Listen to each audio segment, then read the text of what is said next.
Hi there, Glocal citizens. Welcome back to the podcast that inspires a borderless mindset around manifesting a new world. I'm Florence Adu, your host, and this week it's part 2 of my conversation with artist Vaughn Belle. Vaughn makes visible the unremembered. In case you missed my introduction in last week's episode, here's a little bit more about Vaughn. Borrowing from elements of architecture, history, and archaeology, she creates narratives that challenge colonial hierarchies and invisibility. Working in a variety of disciplines, her practice includes painting, installation, photography, writing, video, and public interventions. Her work with colonial-era pottery led to a commission with the renowned brand, the Royal Copenhagen. She has exhibited her work in the Caribbean, the U.S., and Europe in institutions such as the Museo del Barrio in New York, Casa de las Americas in Cuba, the Museum of the African Diaspora in California, and Christiansborg Palace in Denmark. Her work is in the collections of the National Photography Museum and the Vestsjælland Museum in Denmark. She is the co-creator of I Am Queen Mary, the artist-led, groundbreaking monument that confronted Danish colonial amnesia while commemorating the legacies of resistance of the African people who were brought to the former Danish West Indies. The project was featured in over 100 media outlets around the world. And that's where we pick up our conversation with Vaughn. Tell us more. Tell us the story. Tell us about I Am Queen Mary. Okay, well, that project happened because it actually wasn't my idea or my other counterpart's idea to do a monument. There was a woman by the name of Helle Stenham, who was a Danish professor, who, in anticipation of the 100-year anniversary of Denmark selling us to the United States, which happened in 2017, she started to think about this was an amazing opportunity to really think about Denmark's colonial history. Denmark doesn't like to think about themselves as a slave-owning nation or slave nation, but they were. Mm-hmm. And as she looked around in Denmark, trying to figure out, well, who could she connect with to think about these things, she realized that it was artists that were having critical conversations about it. And so when she came here, like maybe in 2014, and connected with me, I was just trying to get a sense. It was her, I think maybe one of her first times coming here. And I met with her at a park not too far from here. And that actually, it looks like a park, but it really was a Danish military complex. It was the fort and the dungeon and where enslaved people were, et cetera. But we met and she pitched this idea that she wanted to do this project that connected the two warehouse spaces, the warehouse in Denmark and then the warehouse here, that traded goods and people, and that transform it to trade these ideas and to really think about this history, and that she wanted to have an exhibition. And then she was like, and I want to see if we can raise money for you and then Jeanette Ehlers, who was in Denmark, to do a monument in 2017. So this is years before. And we were like, okay, so we both came up with our ideas for monuments, and then she wasn't quite able to raise the money. And part of it also was that the two institutions that were going to kind of assist, they kind of fell apart in a way. One of them closed down and the other one, their leader left and they couldn't find anyone to replace them. So the project couldn't really get off the ground, but that seed was planted. Both Jeanette and I came up with 2 monument ideas. And as the centennial became closer, the Danish government made a lot of money available for people who wanted to do projects. And so Jeanette was able to raise money in Denmark to make her monument be realized. And then she came to St. Croix. I had met her. I had known her now for a while. I met her for the first time in 2008. Our practices have a lot of points in common, which is why that person approached the two of us too. Sure. But I met with her when she was here, and I kind of talked to her about her monument proposal. And that kind of began a series of dialogue that ended up being I Am Queen Mary, because there were some things in her monument that I thought should have changed. She was calling her monument Queen Mary Spirit at the time. So she was using kind of our national heroine, but the way she was visualizing her, I thought maybe, I don't know, I think you should change this and you should change that.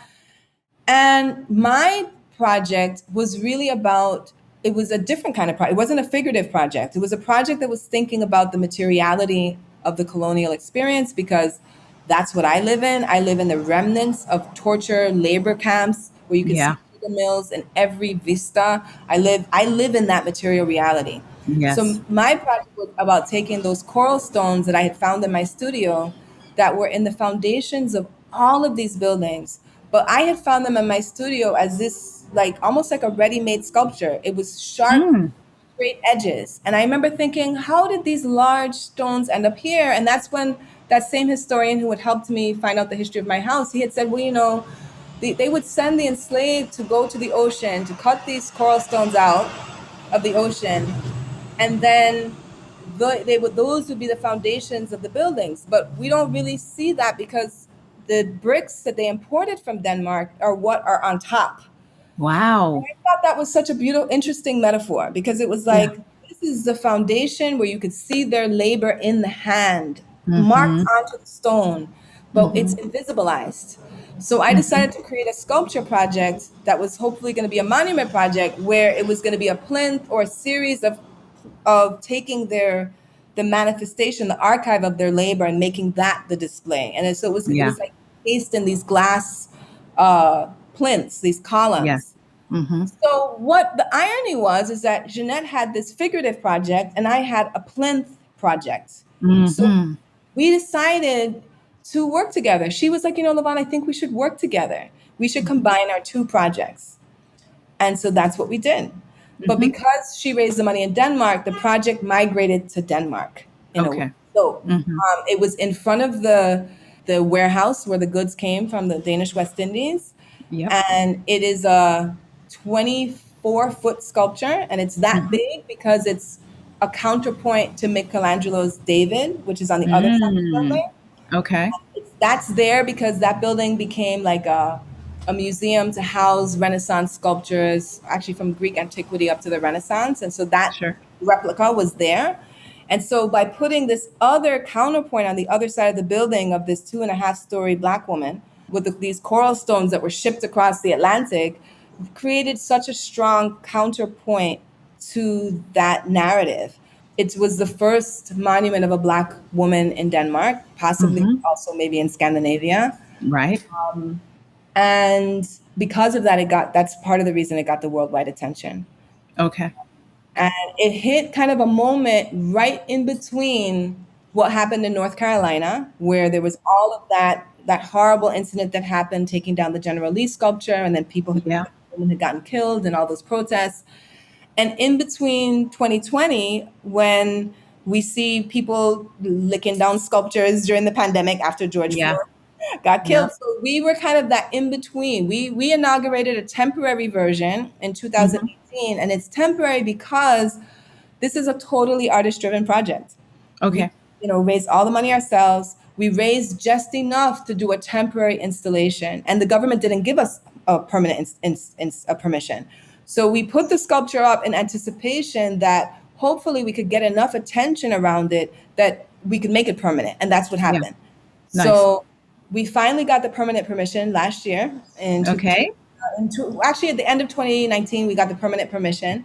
Okay. And now we are in the process of raising $1.5 million, actually. And part of that is to now have two monuments, because if you heard the journey, it was always supposed to be two monuments. But Yes. because of the Mm-hmm. same colonial relationship, Denmark being a wealthy country, wealthy because of all of the, Mm-hmm. like many European nations became very wealthy off of the slave trade and off of Mm-hmm. having colonies in different parts of the world, they could put money towards a sculpture like that. We're in the Virgin Right. Islands, as I explained to you, our situation, we could not. I couldn't really raise that kind of money to do a sculpture here.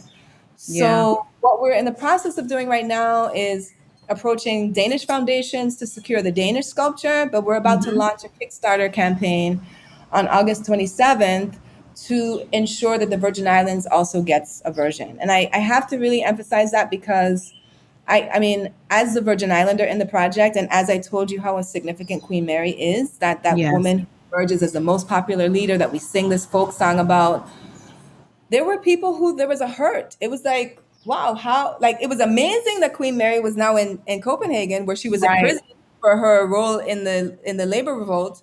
But it was also like, but how come we don't have that here? I mean, so Yeah. I'm confronted with people all the time asking, like, "Oh, are we going to get a version of that sculpture? How come we don't have it here?" And we did actually, because it is a public art project, we did a 3 island tour to kind of assess, after we did the version in Denmark, how the Virgin Islanders felt about it and if they wanted that sculpture here. And we Mm-hmm. had the most beautiful testimonies of people telling us our children deserve that image too. Yes. They deserve Yes. that sculpture. We Yes. want that here too. Mm-hmm. So we're very committed to realizing now 2 sculptures in bronze. The one in Mm-hmm. Denmark will definitely continue to be at the size that it's at, which is 24 feet. And the one in Okay. the Virgin Islands, we're still negotiating that because our towns are quote unquote colonial towns in the sense that we have laws, like none of our buildings are more than 3 stories. So a Right. sculpture that big in our small towns, we're not sure. We've actually picked a location that's on the harbor front on the pier, which would make it almost be like our version of the Statue of Liberty. It would turn it into kind of more like a something that you kind of come Oh, in. welcome. Yeah. But it's, again, it's a project that it's totally so imagine all the things that institute, if you get a commission, they deal with the permissions, they deal with Yes. I mean, we had the longest conversation in Denmark just talking about how to preserve the coral stones because it Mm-hmm. doesn't come out of their environment, and if it's going to be there for perpetuity, like all the conservators needed to have conversations about it and what to do. I mean, Sure. it's like details that people cannot imagine that Yeah. we have to do all of those insurance, cleaning of the sculpture, everything. So the project has been quite expensive. We've funded it. First we've run out of our funds, so we have been now self-funding it, launching the crowdsource funding campaign to kind of keep the project viable and make sure that we can get it to the bronze. Yeah, Yeah. it's like they It's love gonna us, we gotta happen. get the It's gonna bronze. happen. We're going for the bronze, Going for not the the bronze. gold. It's gonna happen. I'll absolutely put that in the show notes. And I saw your website is very Yeah, coolly if people explains all want of to that. support, they can sign up to our website, which is iamqueenmary.com. Mm-hmm. And they can they'll be the first to find out when that donate button appears on our page and when the Right. Kickstarter campaign. And we're just hoping for people to support the project. It's so interesting the similarities between Africa and the Caribbean, which I've already always known. And it's just I feel like we definitely need to make that kinship more of the global diaspora. That was one of the critiques of our sculpture, that we left out a leg, that we didn't include Ghana. Mm. Mm. Mm-hmm. Denmark colonized. They had a colony in Ghana for 100 years. The Exactly. Osu Exactly. Christiansborg. yeah, Yeah. Yeah. Yeah. that part. Who knows? I've reconnected with a woman who's an archaeologist who's Ghanaian, Mm-hmm. who has both Danish and Ghanaian roots, like Okay. Uh-huh. because her family is connected to the area where that castle was. Oh, And wow. she's been doing archaeological digs for a few years on that site. And what it is, it's a totally decolonial archaeological project, meaning that the people who are digging in the soil are all relatives of ancestors that lived in that space. So it's not Wow. how it is like other Europeans or African Americans who maybe want it. It's like, no, we want these people are going to be the one, because it's about creating knowledge for them and them being an active part of the extraction, because archaeology is a very extractive knowledge kind of, Yes. so it's really Yeah. trying to transform that by making it very, very local. We are hoping to do a project one day. And I think also the reason why that story resonated so much and why it was reported in the New York Times, The Guardian, Time Magazine, it was like, BBC. it Yeah. was Mm-hmm. everywhere. It was everywhere. And Mm-hmm. part of it is because if you think about the world, if you weren't colonized, you were the colonizer. I mean, you Yes. colonized pretty much every part of the globe. So I think a Mm-hmm. lot of people could resonate with that story of having a different kind of story be told in public art, because typically public art and monuments are very much told from colonizers and kings' point of views, and to have another kind of queen. And I will mention that she's called Queen Mary, not in the European tradition, but in the Afro-Caribbean tradition. So Mm. Caribbean, we have a tradition that women are called queens out of their leadership. The community calls you a queen. You don't inherit that title. The community. Mm-hmm. And so that's why she was a queen. It isn't because like, and she's a queen because it's like this testimony that you can make your own empire. You can fashion your own experience. You can kind of create that space for yourself. And that's also why when we sing that song that I mentioned in the beginning, that's what Queen Mary and the Queens of the Firebond mean to us. It's like we have the power to kind of to create a self-determined life. Nice. And speaking of that, then this kind of dovetails well with my mindset hack question. So tell us a mindset hack. One that you imagine, one that you practice, one that you know of. What can you share on mindset? I have a couple of things that I do because, I deal so much with, I work a lot with colonial archives, which can be really depressing. Oh, yeah. It's challenging to do that kind of work. So I really believe in dance. I do. Yes. I love dancing. I learned in Cuba to do Cuban style salsa. So soy una caminera, soy una salsera. Al fin me encanta bailar. So I really am into that. Like anytime I travel, I look for the salsa scene. I'm like, okay, where do they have the salsa scene? And so I'm very into that. I'm into that. I'm also into very kind of hardcore calisthenic exercises. I used to be an athlete in one of my lives. I was an athlete as a child from 8 to about 21. I did like very elite competition in swimming. Sure. So that also for me is very important to still have a physical practice because that taps into your inner strength. Yes. And that, that push-ups or biceps or what, like I need that in my life. So that also, and sometimes if I get off the bandwagon, as I say, I always go back to that. Like that's my morning, it's a form of meditation, although I do a little bit of meditation, but it is like this physical way of really connecting to your inner strength that I think is very necessary. And then outside of the physical, I know a lot of people, being an artist is like having to confront a lot of the unknown. You're solving a lot of problems, even though it's form and color and like, what am I going to do with this? White paper can be the scariest thing. A white canvas can be the most frightening thing because it's like, what do I do? And my motto is just do it afraid. Like I kind of embrace fear and use it as a fuel and I just push forward. And I try to ask myself, what would you do if you weren't afraid? To kind of acknowledge the fear, but not to allow it to stop me from doing what. I love that. That's a wonderful one. Do it afraid. Yeah. And then, you ask the question, if you weren't afraid, what would you do? Yeah, that's all of them are wonderful. I definitely love the do it afraid. Yeah. That's great.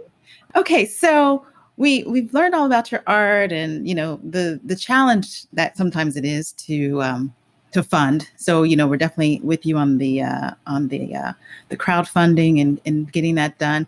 But aside from athletics and dancing, are you a reader? Are you a listener? Are you a watcher? Oh my gosh. Yeah, I recommitted. I had 3 children back to back.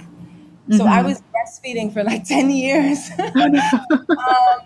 And during that time, it was very hard to find. And then also during that time, my mother got sick and I was taking care of her. She had Alzheimer's and I was then taking care of my brother, who she was taking care of. So I had a very intense decade of caregiving. I would say it was like my caregiving decade. And since my mother has passed away and my brother that I was caring for, he's now in a wonderful home in the States. And my children are older. I have been able to re-engage with reading. Okay. So I think that reading books is a luxury. I don't always have time to do that, I must admit. Yes. So I am a very avid audiobook reader. So yes, me too. Audio all the time. Yes. That's probably the thing that, I listen to it in the car. I listen to it in the studio when I'm working. Yeah. Very nice. So what is a title that you've listened to recently that you've enjoyed? Let's see. I'm in a book club of those same wonderful women from Teach for America. We reignited the book club after the pandemic. And nice. Finished reading Cicely Tyson's As I Am. Noir, I guess I would call it. As I Am, which is fantastic. And then I just started reading this new book by Dr. Shefali about living an authentic life. Okay. Let me see, what is the title of that book? I just got it. It's called A Radical Awakening. Okay, I've heard of it. Reading that one. Yeah. Okay. All right. We'll put those in the show notes for you folks to check out, either in audiobook or in print. Yeah. So, Lavon, I'm so happy that we were able to carve out this time. And I could have numerous other conversations with you, but I'm very conscious of your time. I think you probably have to go get the girls or the kids from swimming. So, do you have any last words for our listeners today? I mean, I think, I love podcasts too. I listen to them all the time. I listen to all kinds of podcasts too. I listen to like trashy, like podcasts that just talk about even the rich and the gossip about this person or that. And then I listen to Oprah and I listen to different kinds of podcasts. And I always feel what's missing is I don't get to hear a lot of podcasts that are doing what you're doing. So yay. I don't always get to hear Caribbean people. I don't always get to hear Black women. Of course, they have podcasts that do that, but I just think I really appreciate you adding to that space. So I appreciate you joining me. One of gratitude. Thank you. I appreciate it. Well, we'll have great show notes again, folks, and I'm sure you can hear the street sounds, but pardon that for just living life in the big city. So, as always, you can reach us at www.glocalcitizenspod.com and wherever you get your podcasts. We have new episodes every Tuesday. Again, we have a crowdfunder. I Am Queen Mary is the website, and all of the great points that were discussed will be in the show notes, so be sure to check those out on the website. And until next time, bye for now.